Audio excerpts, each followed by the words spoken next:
A ver si lo he entendido bien, Sergio. Lo que vamos a hacer hoy en Mindfacts... Ponme rever gorda, Espi, que se oiga bien ahí. Lo que vamos a hacer hoy, aquí, en Mindfacts, es buscar los límites del universo. ¿Esto es así, Sergio? En el caso que los tenga, sí, en efecto. O sea, que va a ser un programa de romperse mucho la cabeza, ¿no? Bueno, hay conceptos un poquito densos, pero vamos a intentar hacerlo asequible. Vale. ¿Tienes aspirinas, Espinosa? Sí, yo tengo de todo. Lo sabes. Que yo cuando digo que de verdad me duele la cabeza con estos programas es que de verdad me duele la cabeza. Así que yo os aviso, Mindfactors, este programa va a ser de esguince mental gordo. Pastillazo. Venga, va. Estoy preparado. Buscamos los límites de la ciencia, el futuro de la tecnología, el alcance de la mente humana. Esto es Mindfacts. Bienvenidos a Mindfacts, donde cada semana buscamos los límites de la ciencia, de la tecnología y los límites del universo, los límites de nuestra comprensión, los límites de lo que somos capaces de... ¡Oh, ya me duele la cabeza! Alberto Espinosa, necesito ayuda, de verdad. Bueno, tengo desquetoprofeno, tengo enantium, tengo de todo, tío, no te preocupes. Que esto no va a ser doloroso. ¿Pero qué tienes ahí? Todo. Tiene hasta velas. Claro. Jesús Callejo, ¿cómo estás? Pues bien, yo no tengo tantas cosas, la verdad. ¿Ya? Que Espi está preparado para la guerra zombie. Sí. Yo aquí tengo 4 cosillas de nada. Por la vida. También un poco complicándome la vida con este tipo de preguntas, ¿no? Un poco lo que decía, que se le atribuye a Einstein. Dice, solo hay 2 cosas infinitas, ¿no? Que es el universo y la estupidez humana. Pues vamos a ver. Y la primera no se pudo comprobar. De la segunda sabemos bastante. Exacto. ¿Cómo sabéis? Oye, ¿Cómo lo sabéis? Todo el botequín de Espi, Sergio, yo creo que sería una buena donación para nuestra buena causa de este trimestre. Pues sí, la verdad que sí, porque va a venir bien para mejorar el mundo tal y como nosotros hacemos. Y durante esta fase de la temporada, ya acercándonos al final de la temporada, pues vamos a donar todo el importe recaudado por las escuchas de los oyentes a donárselo para Médicos Sin Fronteras y que ayuden a hacer el mundo un poquitín mejor con nosotros. 7, 8, 9, 10. Pues Mindfactors, ajustaos los cinturones, poneos bien los auriculares, coged todos los analgésicos que necesitéis porque el viaje de hoy va a ser tremendo. Hoy en Mindfacts buscamos los límites del universo.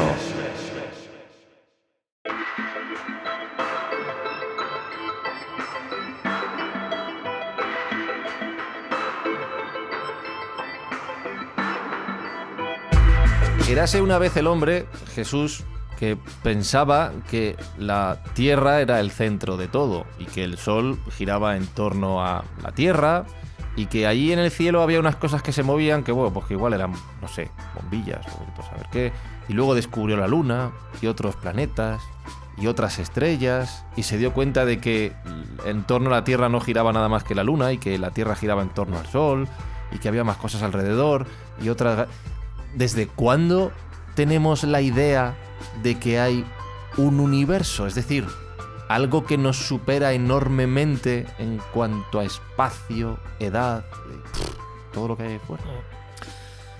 Pues desde siempre. Otra cosa es desde cuándo tenemos registros, ¿no? De que nuestros antepasados conocían el universo y conocían o distinguían, ¿no? Lo que eran distintas estrellas y distintas constelaciones. De hecho, hay un disco, bueno, un artefacto arqueológico, ¿no? Que sería el disco celeste de Nebra. Estamos hablando de algo de 1600 años antes de Cristo, ni más ni menos, de una cultura, fíjate, de 3600 años, que ya representa un poco lo que es la bóveda celeste. Ya aparece ahí la Luna, aparece una serie de estrellas que parece que son las Pléyades. Es decir, y eso representado en una especie de escudo, de disco, ¿no? De bronce. Es muy llamativo eso, y eso sí Se que... puede ver una réplica en Alicante, pequeño aporte. Y hay una Lo réplica, vimos hace poco. efectivamente. Sí, lo vimos hace nada. Sí, además es algo que se descubrió relativamente hace poco, en 1999, en esta zona, ¿no? De Alemania, de Sajonia, en Nebra. Bueno, pues ¿desde cuándo? Se sabe que hay registros chinos también, muy milenarios, y también pasa en la India. Entonces, bueno, pues aquí habría que hablar un poco de esa astronomía, pues yo creo que pretelescópica y la astronomía telescópica. Es decir, cuando aparece ya el telescopio, desde luego, da una visión totalmente diferente al universo. de los aparatos que se utilizaban antes, donde, claro, nuestra visión del universo era muy limitada.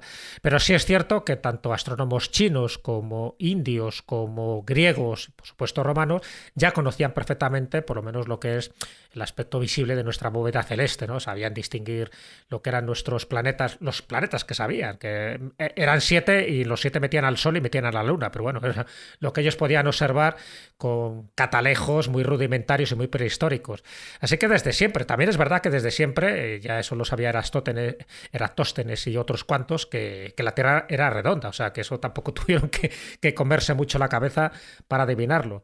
Pero si hablamos un poco ya de la astronomía, cuando ya empezamos a observar todo lo que sabemos actualmente, es a partir ya de, pues eso, del siglo XVI, sobre todo ya con Galileo, con el telescopio y sobre todo la concepción donde cambia, ¿no? Pasamos de un sistema geocéntrico a un sistema heliocéntrico, es decir, la Tierra deja de ser ya protagonista, entre otras cosas porque tenía unas connotaciones religiosas y teológicas muy, muy potentes.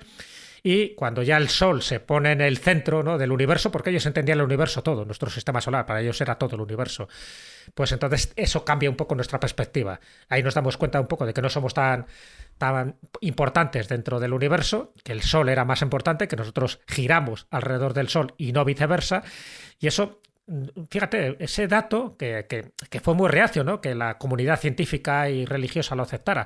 Pero eso llamaron gente y todo. nos cambió, claro, y de hecho Giordano Bruno no murió de milagro, ¿no? Porque rectificó. Bueno, Giordano Bruno murió, me refiero, el que no murió de milagro fue pues otros como Kepler o como el propio Galileo. Pero Giordano Bruno no muere por eso, también es verdad. O sea, muchas veces asociado de que no, es que como defendía el heliocentrismo. No, él muere por una cuestión de que criticaba el concepto de la Santísima Trinidad en aquella época, que para los jurisconsultos era mucho más grave que hablar de astronomía. Pero bueno, es cierto que tenemos muchas referencias, por ejemplo, de manchas solares, de movimientos estelares, de constelaciones, en catálogos astronómicos chinos, por ejemplo, de la India o hindúes, y en otro caso, por supuesto, los griegos, que le dieron un avance bastante considerable. Pero todo antes del invento del telescopio, que era otra historia. Ahí cambia todo, efectivamente. Lo has dividido en dos partes, pretelescópico y posttelescópico. Ahí es donde podemos empezar a mirar al universo con gafas de aumento. No, totalmente. De hecho, claro, ahí entra Galileo.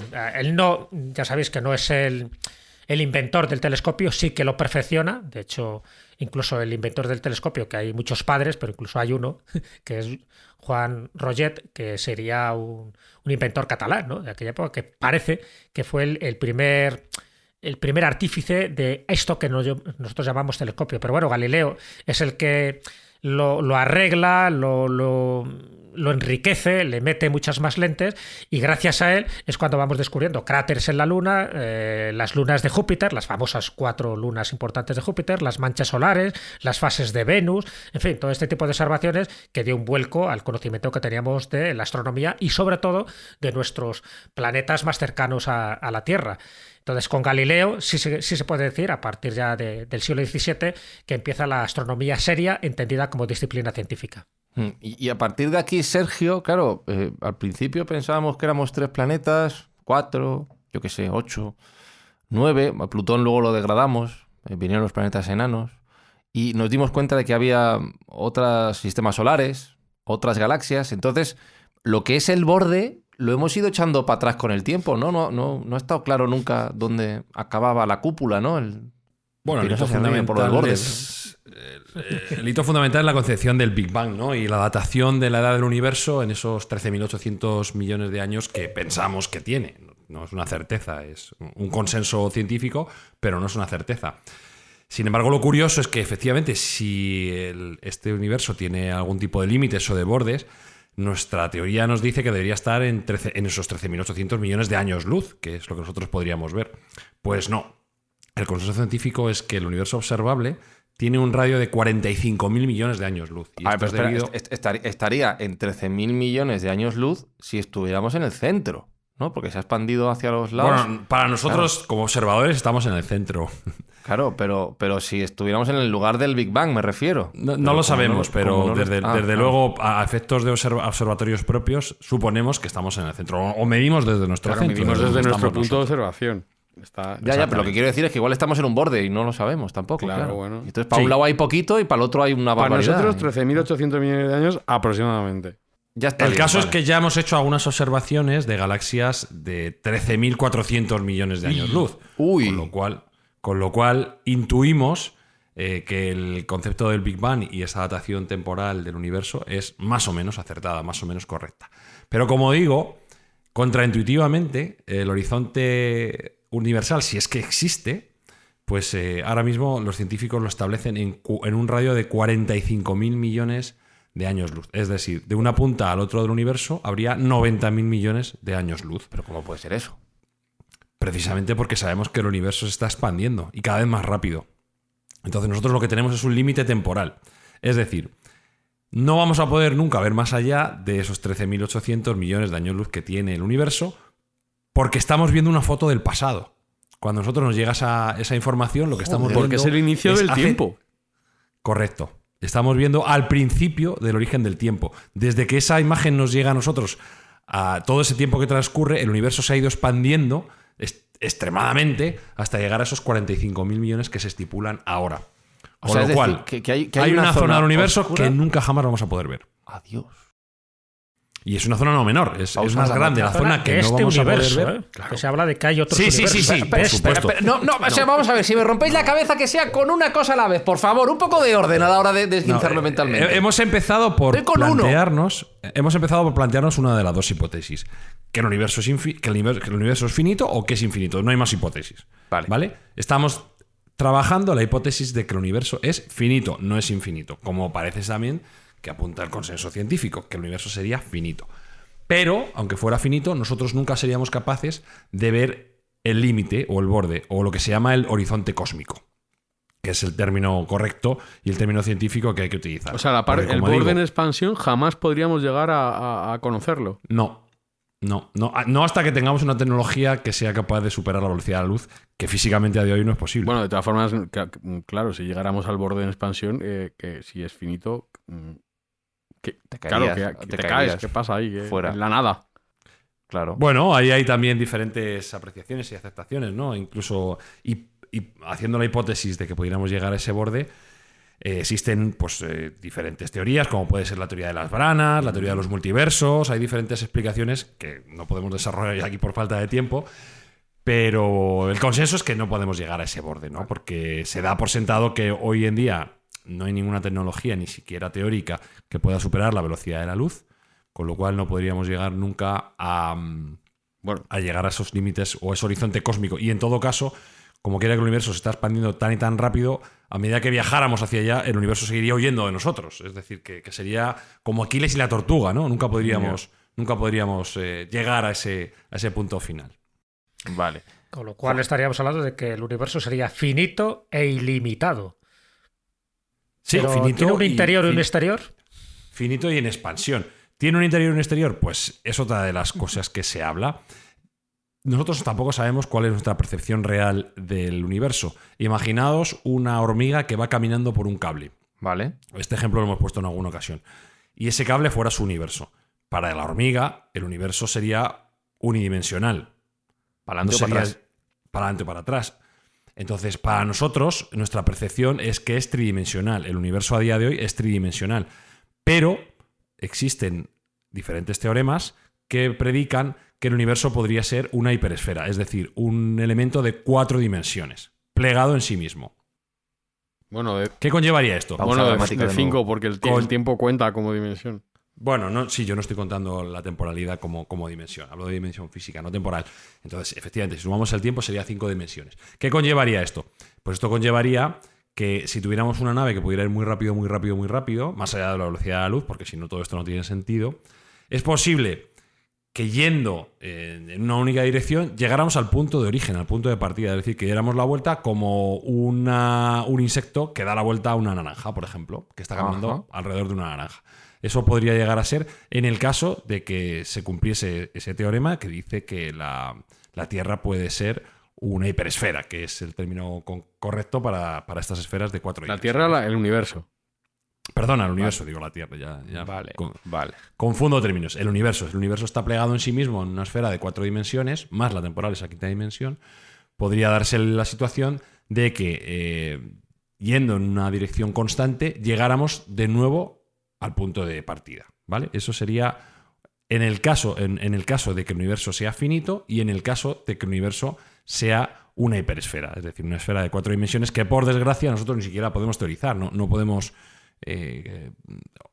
por lo menos las 4 mentes que están Madre aquí. mía. No, la mía no. O sea, A lo estoy mejor, viendo algún científico de... Si un hipercubo es jodido de entender, estoy viendo Exacto. imágenes de una hiperesfera y esto es...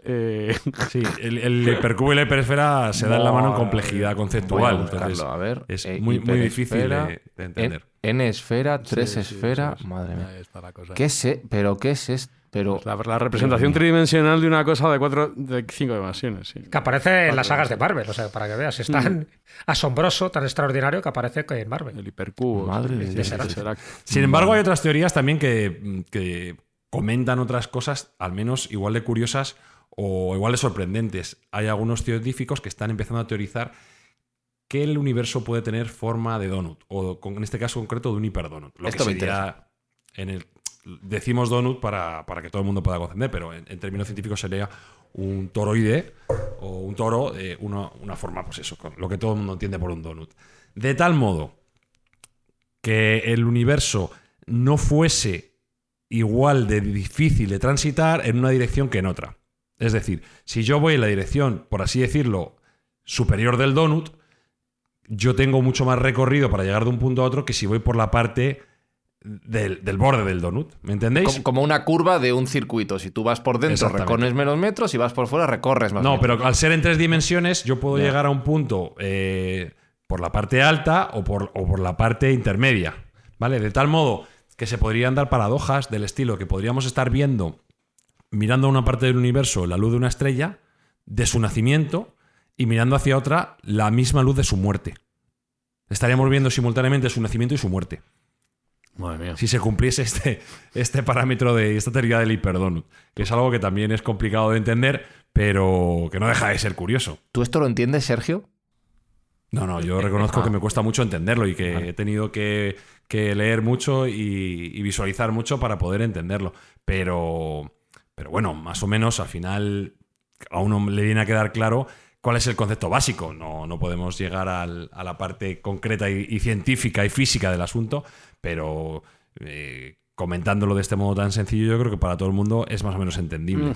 Bueno, sí. Recordar Tú lo dices. que hay libros en ese sentido. Dice que los expertos, por ejemplo, en teoría de la relatividad y los expertos en mecánica cuántica, cuanto más saben, cuanto más profundizan, estamos hablando de desde lo más pequeño a lo más grande, que es un poco lo que abordan estas dos grandes teorías, más se acercan a los místicos. Es decir, que llega un momento en que es tan complejo explicarlo, es tan difícil encontrar las palabras adecuadas para que sea coherente el mensaje que estás transmitiendo, que al final dice que se parece un poco al mensaje de los místicos, donde parece que tanto la ciencia como la espiritualidad se mezclan, se fusionan, ¿no? Y por eso han dicho que algunos científicos, cuando llegan a este nivel de conocimientos tipo Einstein, llegan a ser pues un poco como teólogos, ¿no? Intentan explicar de la mejor manera posible algo que en principio es inexplicable, pero que se acerca mucho casi a un concepto de Dios, ¿no? Como un concepto de, bueno, Claro. no sé, hasta aquí puedo llegar, todo lo demás es una explicación espiritual, teológica o mística.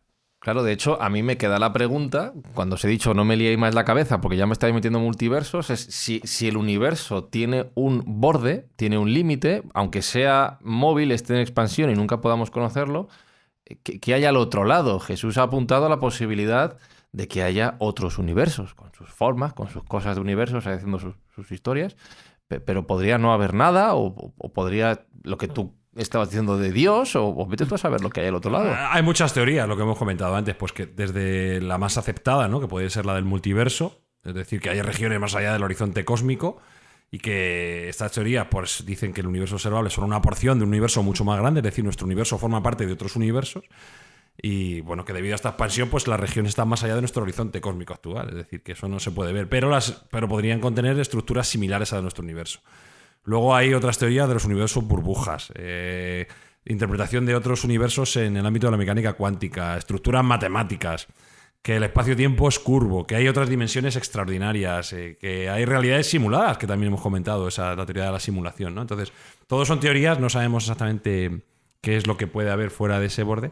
Y eso que estamos dando por sentado, que el universo es finito. Esa era mi otra Porque pregunta. Claro. se pone mucho más interesante si tomamos la dada de que el universo es infinito. En ese momento sí que empiezan a pasar cosas raras de verdad.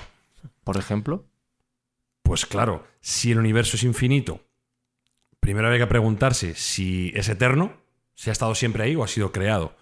Como pensamos y creemos en la teoría del Big Bang, entraríamos a pensar que el universo pasó de la nada al todo. O sea, que se rompería un poco el nihil ex nihilo de Parménides, ¿no? Entonces, bueno, pues estaríamos hablando de ya una complejidad interesante para ese universo infinito. Pero más allá y una proposición mucho más divertida es, si el universo es infinito y la materia es infinita, no es imposible, es decir, es mayor que cero la posibilidad de que en todas las estructuras del universo haya estructuras repetidas. Y eso quiere decir que en una parte del universo infinito hay 4 zumbaos como nosotros grabando exactamente este mismo programa. Entonces, ¿qué es un copia-pega para rellenar como en Photoshop o cómo? No, es el Aleph de Borges. Como hay posibilidades infinitas de materia infinita, es con una probabilidad certeza absoluta que va a haber una repetición de la materia y de la energía. Con lo cual, no sabemos dónde, no sabemos cuándo, pero nos vamos a encontrar con nosotros mismos. O podríamos encontrarnos con nosotros mismos si tuviéramos la capacidad y la longevidad para poder estudiarlo, ¿no? Y sobre todo los elementos para poder viajar a través de ese espacio infinito en el tiempo. Pero sí, podríamos encontrarnos con observadores gemelos que estarían haciendo exactamente lo mismo, o una dimensión alternativa, perdona, no una dimensión alternativa, una parte del universo alternativo en el cual, en lugar de ser nosotros, fueran 4 cebras verdes que estuvieran grabando este mismo podcast. Ricky Morty. Claro que sí. Ricky Morty, efectivamente. Ricky Morty ya sabes que tiene unos conceptos científicos muy avanzados y muy exactos, con lo cual Ricky Morty no hay que tomárselo a broma. Sí, sí, además es verdad que en cada capítulo especulan con multitud de estas teorías que parece que son pajas mentales, pero que en el fondo tienen también fundamentos científicos. O sea que esto es como río revuelto, ganancia de pescador. Es decir, al final todo vale, como no lo puedes demostrar, en fin, ante la especulación de si el universo es finito e ilimitado o es infinito o ilimitado. Bueno, yo me acuerdo de la frase que dijo Stephen Hawking, que algo sabía de toda esta materia. Y él llegó a decir, y por lo menos era la conclusión última antes de morir, dice que predecimos que nuestro universo en las escalas más grandes es razonablemente liso y globalmente finito, es decir, que no era ni curvo ni infinito. Por lo tanto, no es una estructura fractal, que también es otra de las teorías que se ha hablado. Entonces, eso decía Hawking. Es verdad que cada uno, y según van avanzando los tiempos y los avances tecnológicos, y sobre todo de nuestros satélites orbitales que actúan también como observatorios astronómicos, estamos sabiendo cada vez más cosas. Pero es que ha llegado un momento en que no nos queda más remedio que la mera especulación, la mera hipótesis. Y cuanto más absurda, como decía Tertuliano, cuanto más absurdo, más factible es de que sea factible, de que sea cierto, ¿no? Lo creo porque es absurdo.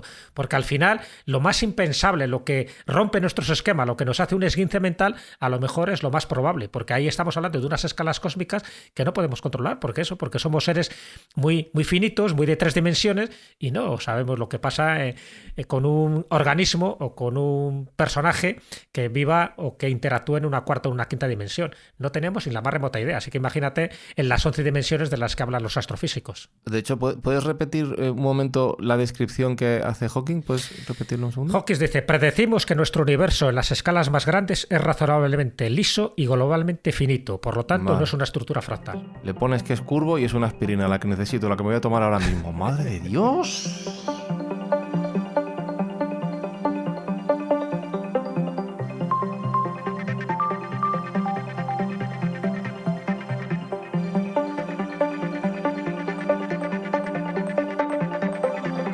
Claro, para saber qué forma tiene el universo, tendríamos que ser capaces de lanzar una cámara a una distancia tal, hacer un zoom out de tal calibre, que realmente ese dispositivo tendría que mirar al universo desde fuera del universo, Sergio, entiendo. O sea que, y eso me lleva a la pregunta de qué es lo más grande que hemos llegado a ver, lo más lejos, el mayor zoom out que hemos podido hacer en este sentido, sea real, no con una cámara, pero o simulado las investigaciones que hemos podido hacer. Bueno, tenemos una herramienta muy poderosa recientemente lanzada al espacio que nos está dando muchísimas alegrías, que es el telescopio James Webb.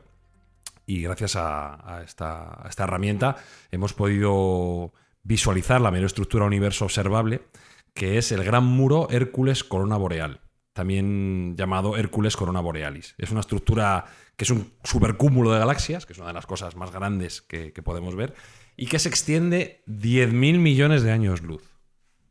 Como la gran muralla china ahí en el espacio, ¿cómo es esto? Algo parecido, pero como supercúmulo de galaxias. Es sin duda la estructura más grande conocida en nuestro universo observable. Fue descubierta en noviembre de 2013 y se estima que esta estructura pues tiene eso, 10.000 millones de años luz o, como dicen los astrónomos, 7 gigaparsec, que es la unidad de medida que se utiliza para todos estos tamaños tan gigantescos. Y que, bueno, pues un parsec vendría a ser 3,26 años luz. O lo que es lo mismo, 3,86 por 10 elevado a la 13 kilómetros. Que así es como los científicos se expresan. Y, bueno, pues hay otras estructuras muy grandes en el universo, como puede ser el Gran Muro de Sloan. Parece ser que el Gran Muro hay muchos, no solo Juego de Tronos, sino aquí también, que es otro supercúmulo descubierto en 2013 y que tiene una longitud, eso sí, más pequeña, de solo como 1,37 mil millones de años luz. Unas vacaciones. Poca cosa. Nada. Poca Poquito. cosa, sí. Sí. Y el supercúmulo que incluye nuestra Vía Láctea es el llamado Laniakea, que tiene un diámetro aproximadamente de 520 millones de años luz. Es decir, tendría que estar 520 millones de años en una nave a la velocidad de la luz para poder recorrerlo. Y claro, ¿qué hemos aprendido o qué nos ha abierto los ojos? ¿De qué manera nos ha abierto los ojos el descubrir estas grandes megaestructuras a tamaño universal? ¿Cómo nos ha cambiado la concepción de todo lo que nos rodea? Pues en primer lugar nos ha puesto en nuestro sitio. Si alguien se considera importante o que su vida es muy interesante o que realmente que tiene alguna alteración en el universo, la respuesta es no, porque al universo no le importa nada de lo que a nosotros nos ocurra, ni nuestras miserias que posteamos en diferentes redes sociales. Tener ese calado de concepto, esta grandísima percepción del universo, pues nos hace considerarnos a nosotros cada vez más pequeños, ¿no? Y darnos cuenta de que nunca seremos capaces de ver el universo completo, quizá como especie, en algún momento, si no nos extinguimos, en algún momento muy, muy, muy lejano, cuando hayamos trascendido quizá al cuerpo material y seamos cyborgs o incluso entidades solo digitales, tengamos herramientas o capacidad para vislumbrar, visualizar o incluso teorizar cómo de grande realmente es el universo. Pero ahora mismo es que se nos escapa. O sea, yo, si te digo que una de las medidas que se estima que el universo... del tamaño del universo puede ser 10 elevado a la 10 elevado a la 29, pues es que eso un cerebro humano es imposible que se lo visualice por tamaño gigantesco. Sí, y de asimilar, ¿no? Yo recuerdo Claro. que vi hace no sé, unos 4 o 5 años, vi un documental que se llamaba Potencias de 10. Y en ese documental, en Potencias de 10, aparecía un señor ahí tirado en una colchoneta, pues en un parque de Estados Unidos, posiblemente, pues a lo mejor sería alguno de los más conocidos, ¿no? Y estaba en una escala 1, por decirlo así, ¿no? Entonces las potencias de 10, como bien sabéis, era ir añadiendo un 0, ¿no? A medida que iba avanzando la cámara. Entonces aparecía el tumbado, cuando subía, pues aparecía él, se veía el parque completo, si subía se veía el estado completo de Estados Unidos, donde estaba descansando este hombre, si seguía se veía todo Estados Unidos, si seguía se veía todo el planeta. Si otra escala de 10 es que el planeta se veía ya dentro del sistema solar, el sistema solar se veía dentro de nuestra galaxia, si seguía subiendo nuestra galaxia se veía dentro de un cúmulo de galaxias, etcétera, etcétera, etcétera, ¿no? Potencias de 10. Y llega un momento en que todo es como una especie de nebulosa, todos son como puntitos de luces y no se sabe muy bien ya qué distinguir dentro de esas potencias de 10 que vas aumentando. Y luego ocurre el efecto contrario, va poco a poco bajando, se va restando, vas quitando ceros, esas potencias de 10, llega hasta el ser humano que está plácidamente descansando en este parque.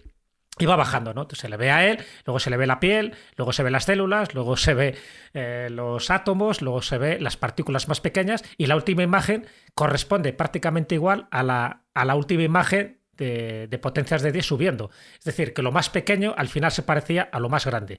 Partículas de luz, algo indescriptible y algo que no sabíamos muy bien qué era, porque entrabas en lo más bajo de la materia, de las partículas subatómicas, que como bien sabéis son los quarks, y entrabas en lo más grande del universo, y la imagen o la fotografía que aparecía tanto en un caso como en otro era prácticamente la misma, una especie de constelación, una miríada de pequeñas luces que en un caso entiendo yo que serían como estrellas o galaxias, en otro caso serían como mini partículas expandidas dentro de nuestro organismo, lo cual eso hace un poco esa teoría platónica, pero también del Renacimiento, diciendo que el ser humano al final es un microcosmos que se parece mucho al macrocosmos que sería el universo, o sea que habría una correspondencia, una similitud mayor de la que imaginamos. Sí, de hecho en esta misma semana se ha publicado un artículo científico que tengo pendiente de leer, en el cual se teoriza que nuestro universo no es más que un electrón a escala gigantesca. Es decir, que no hay diferencia entre un universo completo y un electrón. Lo cual es algo que, pues eso, también te puede explotar la cabeza solo de pensarlo. Ya cuando profundizaré os contaré cuáles son mis impresiones, pero desde luego creo que venía de una universidad reputada, o sea que no era ninguna frivolidad lo que se estaba teorizando allí. Y efectivamente, las escalas se nos escapan y las escalas más grandes se parecen mucho a las más pequeñas, ¿no? Entonces perdemos la noción de la física y no somos capaces, nuestro cerebro está súper limitado. Es como pedirle a una ameba que entienda integrales o que sea capaz de programar, pues no sería, ¿no? Pues nuestro cerebro está capado y limitado para todos este conocimiento del universo, ¿no? Tan importante que nos rodea y tan complejo a la vez. Pero esto podría implicar que dentro de cada uno de nosotros y cada uno de los objetos que nos rodean y cada uno de los compuestos que tenemos en nuestro universo haya infinitos universos dentro de él y que nuestro universo sea a la vez un pequeño electrón dentro de un universo más grande y así empezamos en una sucesión de grandes y pequeños infinitos universos que ya también nos revienta la cabeza por otro lado? Sí, eso es lo que viene a decir la teoría. Y si te acuerdas de una película que te voy a decir, seguro. Ya teorizaba algo parecido, que es Men in Black. No sé si tú viste Pues, Men in Black. Pues la he visto, pero no he llegado a esa conclusión porque era muy pequeño. Pues en Men in Black, en la última escena, Sí, el es universo verdad. está contenido dentro de una canica que Es tiene verdad. un perro, Un perro. al cuello. Entonces, bueno, pues por ahí algo similar, ¿no? Pues efectivamente, que no sabemos hasta qué punto la escala atómica se parece a la escala absoluta que nosotros tenemos en el universo y hasta qué punto pues no son la misma cosa o se interlazan o no sabemos dónde empieza el universo y acaba otro.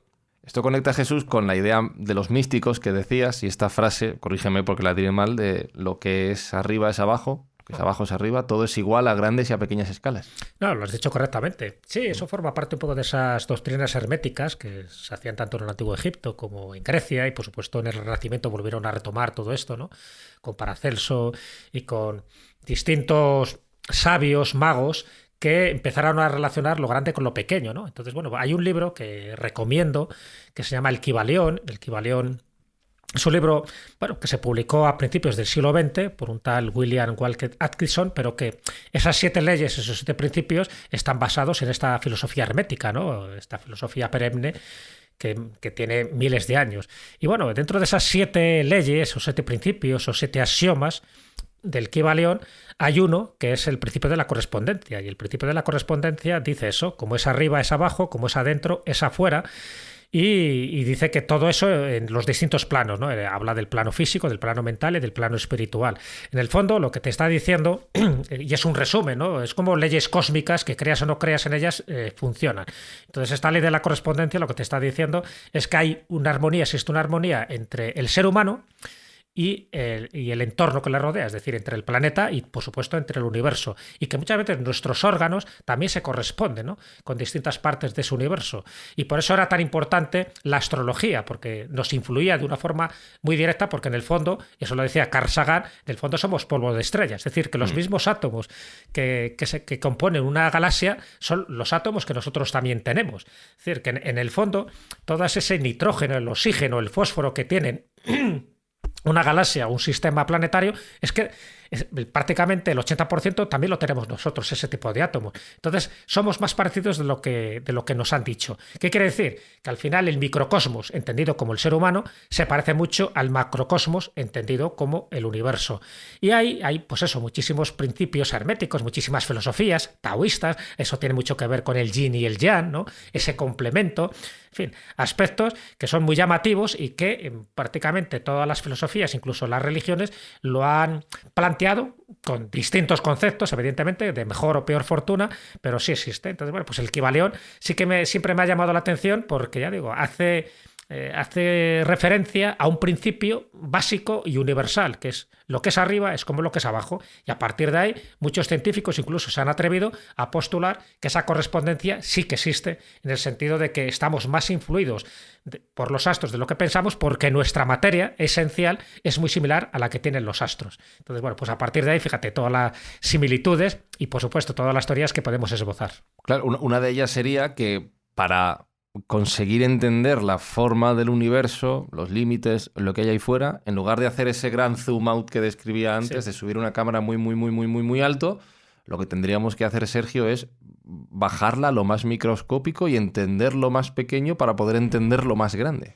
Claro, igual que tenemos ignorancia a lo macro, tenemos ignorancia a lo micro. Sin embargo, bueno, pues también a menor escala también podemos observar y estudiar en el ámbito de la física y de la física de partículas y la mecánica cuántica, ¿no? Entonces, bueno, lo que hemos conseguido mediante tecnología avanzada, pues es medir la longitud de Planck, por ejemplo, que es la escala más pequeña de longitud de la teoría de la física.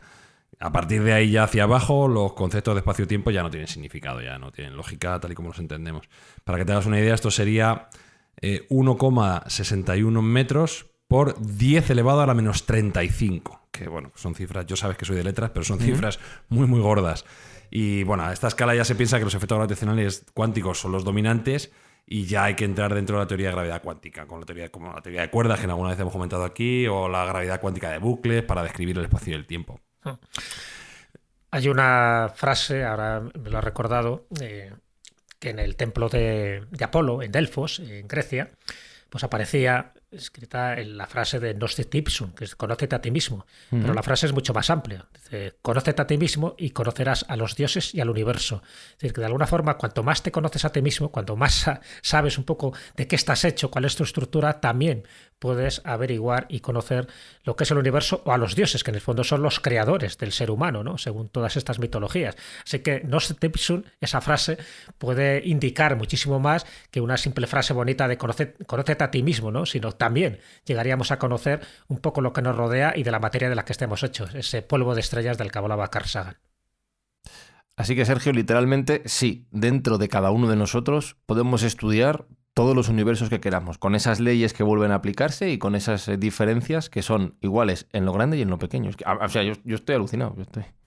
Definitivamente, no tenemos una diferenciación clara y bueno, igual que Jesús ha traído a colación ese conócete a ti mismo, quiero recordar que era de Solón, escrito en el Palacio de Delfos. Hay otra frase que es del no menos importante de Sócrates, que es solo sé que no sé nada, ¿no? Y esto es lo que tenemos claro, que tenemos que tener claro que como bien habéis dicho en principio, solo hay dos cosas infinitas y una de ellas no se sabe si es infinita y la otra es la estupidez humana, la ignorancia humana. Eso es lo que tenemos que tener en claro.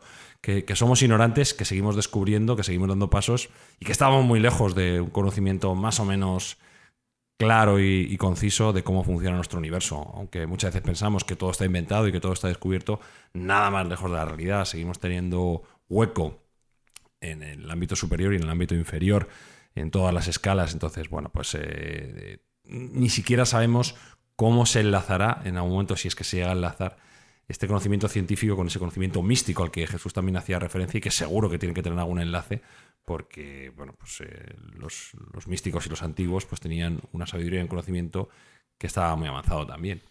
Otro de los principios del Kybalión, que era el primero, era el del mentalismo, que todavía es mucho más enigmático, mucho más profundo, pero posiblemente también mucho más certero, que es el principio del mentalismo. Decían, todo es mente, el universo es mental.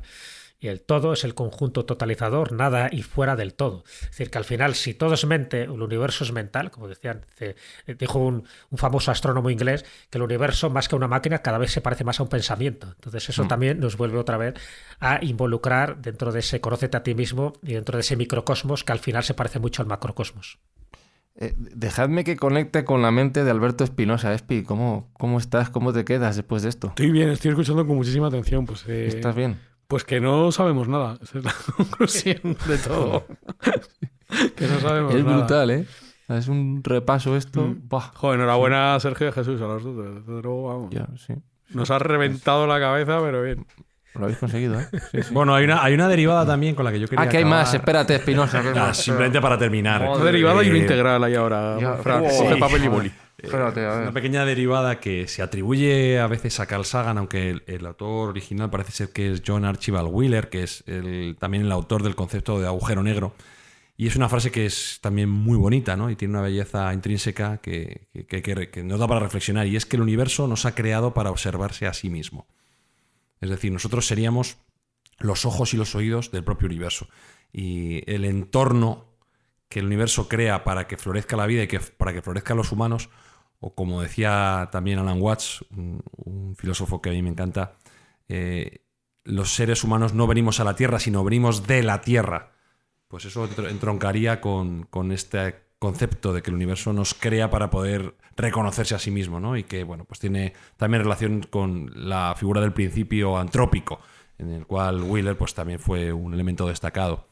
Entonces, bueno, pues puede ser una cuestión interesante. A mí me gusta también hacer este tipo de reflexiones más introspectivas, ¿no? Más ¿por qué estamos aquí? ¿No? Que es una de las grandes preguntas que todos nos hacemos. Pues a lo mejor estamos aquí para darnos cuenta de que formamos parte de este universo, como bien ha dicho Jesús, que todos venimos del mismo sitio, de ese polvo de estrellas que creó a todo el mundo y que al final hay un hilo de Ariadna que nos une a todas las personas y a todas las cosas. Entonces, bueno, podría ser una reflexión interesante para poner fin al programa. Y una de las cosas que ha dicho Jesús de como es arriba es abajo, me está viniendo a la cabeza que, bueno, lo podéis buscar, pero hay imágenes de las redes neuronales de un cerebro, cómo están distribuidas.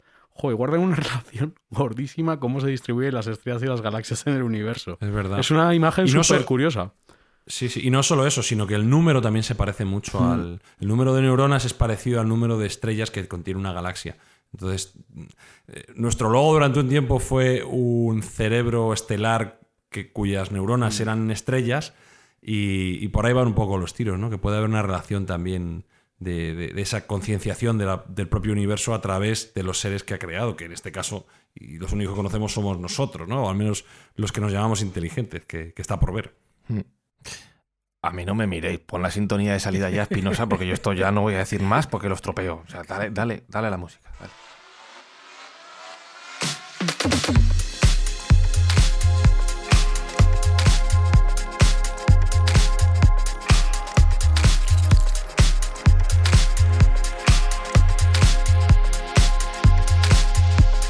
Uno tiene que saber cuál es su lugar en el vasto universo, Espinosa, y ya sabes que si lo que tienes que decir no mejora el silencio, Izuzquiza calladito. Así que no queda más que despedir este programazo. Sabia reflexión, Fran. Sabia reflexión.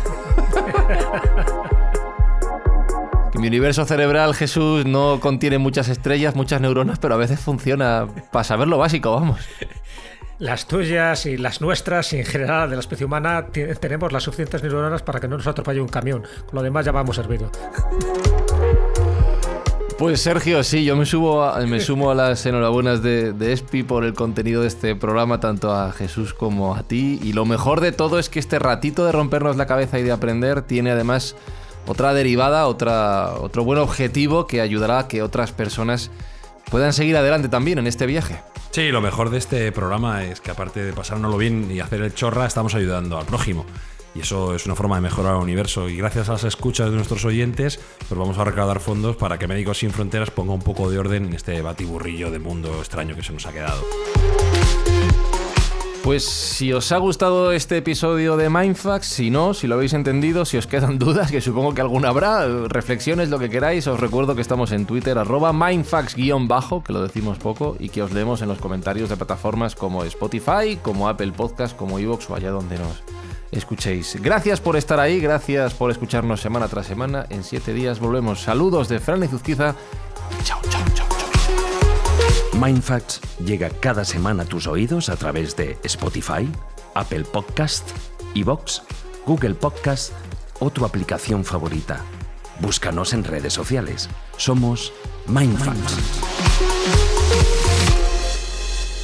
Alemania siempre ha sido un refugio para la cultura. Pero la estáis destruyendo. Dad marcha atrás, aún estáis a tiempo. Einstein, vete. No lo olvides, Kluge. Solo 2 cosas son infinitas. El universo y la estupidez humana. Y no estoy seguro de lo del universo. ¡Cállese! ¡Lárguese! ¡Márchese!